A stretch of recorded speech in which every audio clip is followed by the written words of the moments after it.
국내 정치 얘기를 해보겠습니다. 문재인 대표 체제를 흔드는 새정치민주연합의 비주류 진영의 공격이 계속되고 있는 것 같습니다. 며칠 전 선거 결과가 큰 영향을 미치는 것 같은데요. 지금 이제 자리해 주신 동아일보 정치부의 한상준 기자와 함께 이야기를 좀 집중적으로 나눠보겠습니다. 지금 민주당 출입하고 있는 기자인데 저희 뉴스탑텐 처음 나오셨는데요. 네, 좋은 해설 부탁드리겠습니다. 자, 혁신안을 흔드는 얘기가 가장 눈에 띈다 그러는데 어떤 내용입니까? 사실 지금 혁신안에 내놓은 핵심은 네. 하위 물갈이 20%를 현역 공천에서 배제하겠다라는 네. 내용입니다. 네. 지금 나오고 있지만 특히 비주류인 비노, 네. 중도 진영에서 이에 대해 강력히 반발하고 있는데요. 네. 사실 이 20% 물갈이안이 처음 나온 건 아닙니다. 네. 2개월 전이죠. 네. 8월에 새정치민주연합 혁신위원회가 이같이 발표를 했습니다. 네. 당 선출직 공직자 평가위원회를 꾸려서 네. 하위 20%는 공천에서 원천 배제하겠다라고 네. 이야기를 한 거죠. 그런데 당시에도 불만은 있었습니다. 네. 다만 현역 의원들이 당시에 노골적으로 불만을 드러내지 못한 이유는 네. 당시만 해도 혁신위가 잘 돼야 당이 살아날 수 있다. 네. 혁신위에게 힘을 실어줘야 된다는 의견이 많았기 때문에 노골적으로 불만을 터뜨리지 못했던 겁니다. 자, 그러면은, 자, 2달 전에 혁신안이 처음 나왔을 때까지는 불만만 있었지, 공개적으로 얘기는 하지 않았는데, 물갈이 안 된다. 그럼 여기도 저 전원이 지역구의 심판을 받아서 다 나도 계속 출마해보겠다는 현역 의원들의 목소리가 강하게 반영된 거네요. 그렇죠. 네. 지금 현역 일부 의원들이 주장하고 네. 있는 건 오픈 프라이머리 법제화인데요. 네. 쉽게 말하면 당원이면 누구나 다 경선에 출마해서 경선에서 통과된 사람들이 출마할 수 있도록 만들자라는 주장을 하고 있는 겁니다. 네. 이는 현역 의원 중에 평가가 좋지 못한 20%는 배제한다라는 혁신안과 배치되는 부분인 거죠. 자, 그런데 그런 역할을 맡은 것이 좋은 교수잖아요. 이제, 선출직 공직자 평가위원회의 위원장이 됐거든요. 그러니까 네. 결국 물갈이에 책임을 지게 된 것이 좋은 교수인데, 좋은 교수 때문에 비주류들이 그동안 반대했잖아요. 근데 그 생각은 더 여전하고, 이제 계속 작업이 진행될 건데, 이걸 백지화하겠다는 건가요?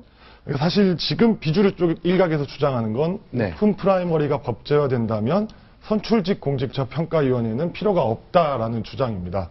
그렇지만 주류 측은 이에 반대하고 있기 때문에 실제로 이것이 성사될지 여부는 좀 지켜볼 필요가 있습니다. 네.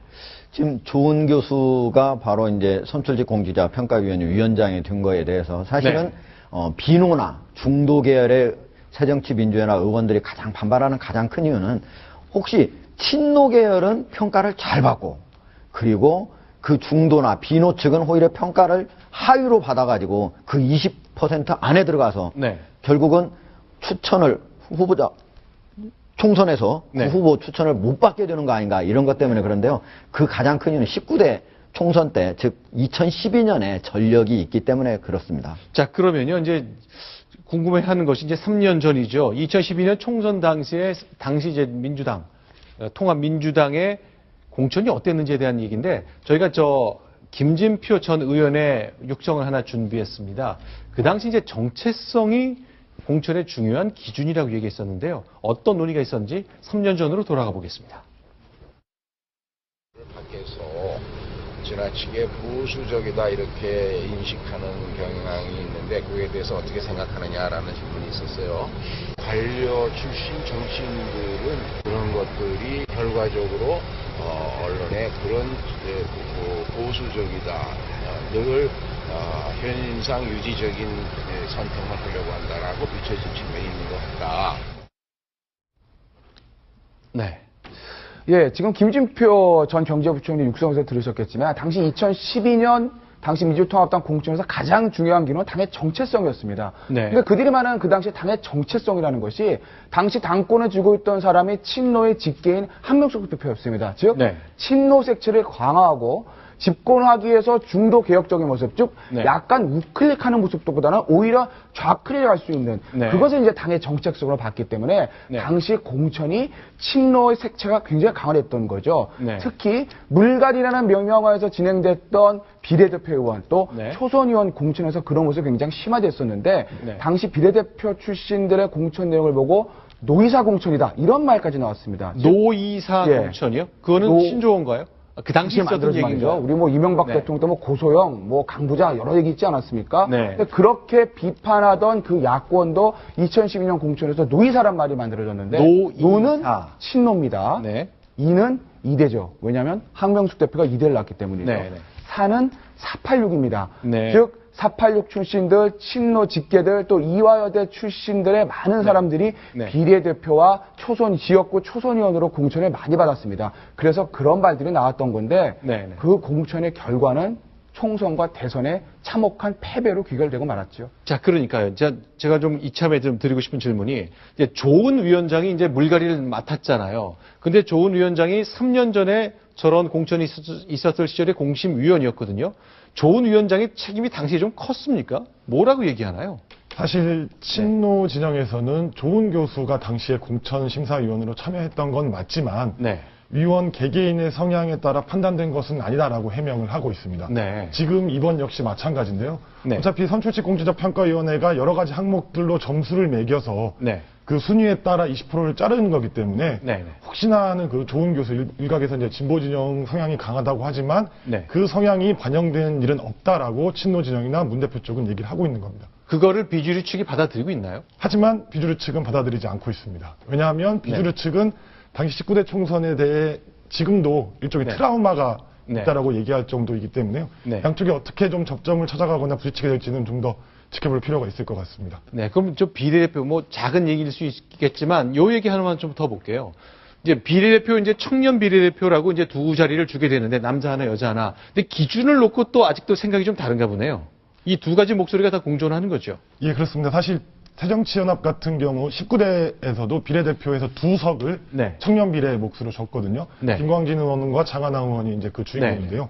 이번 역시 아마도 비례대표 중 2명 정도를 젊은 청년에게 배정을 할 걸로 되는데 문제는 나이입니다, 나이. 네, 네. 지금 이제 화면에 나오는 것처럼 청년 비례 선출 TF가 꾸려진 상태고요. 이쪽에서는 35세 이하로 하자. 네. 그런데 문제는 35세와 45세에 있는 당원들이 이에 대해 반발을 하고 있는 겁니다. 네. 왜냐하면 현재 새정치연합 당규에는 청년 당원이 만 45세 이하라고 명시되어 있기 때문에 만 45세 이하는 청년으로 본다는 거군요. 그렇습니다. 네.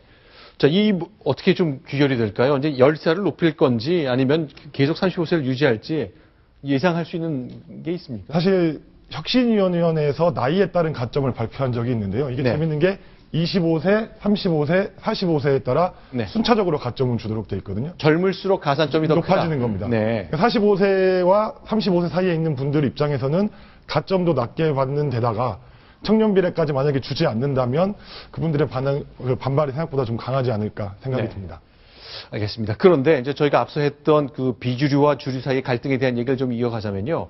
김부겸 전 의원이 책을 내면서 북콘서트를 했는데 그때 자신이 생각하는 주류와 비주류의 싸움에 관한 얘기를 좀 밝혔어요. 그 얘기를 들어보고 그 얘기 조금 더 나눠보겠습니다. 같이 확인합니다.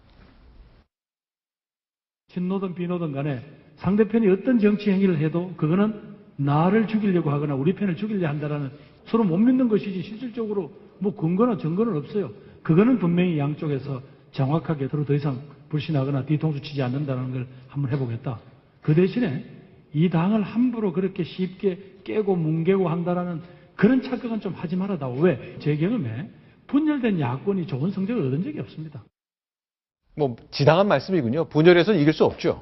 사실 통합과 관련해 네. 당에서 회자되는 유명한 말이 있는데요. 네. 이번 총선은 야당 입장입니다. 문재인 대표만으로도 치를 수 없지만 네. 문재인 대표가 없어도 안 된다라는 말을 한 주인공이 바로 김부겸 전 의원입니다. 아하. 한 번만 더 해주세요. 무슨 얘기라고요? 그러니까 정확히 말씀드리면요. 총선을 치르기 위해서는 네. 문재인만으로도 안 되지만 네. 문재인이 없어도 안 된다라는 겁니다. 그럼 문재인 대표 대신에 친노라는 말을 넣어도 동일하게 맞습니다. 적용되겠네요. 문재인 대표가 있어야 하지만 네. 그와 함께 다른 세력들도 함께 하나로 모여야 이번 총선의 승리를 도모할 수 있다라는 얘기인 거죠. 네.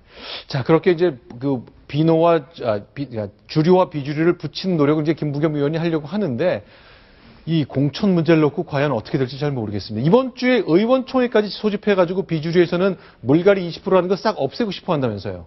사실 지금 의원총회를 요구한 지는 약 3주 정도가 지났지만 역사국가서 국면 등으로 인해서 의원총회가 지금 계속 미뤄지고 있는 상황인데요. 네. 아무래도 의총이 실제로 열릴지 그리고 열려서 어떤 논의가 진행될지는 현재로서는 양측 누구도 섣불리 말은 못하고 있는 상황입니다. 알겠습니다. 자, 비주류 측에서 이번 주에 의원총회 소집 요구가 먹혀들지를 놓고 또 다른 당내 갈등을 예고할지를 좀 점검해 볼 수 있을 것 같습니다.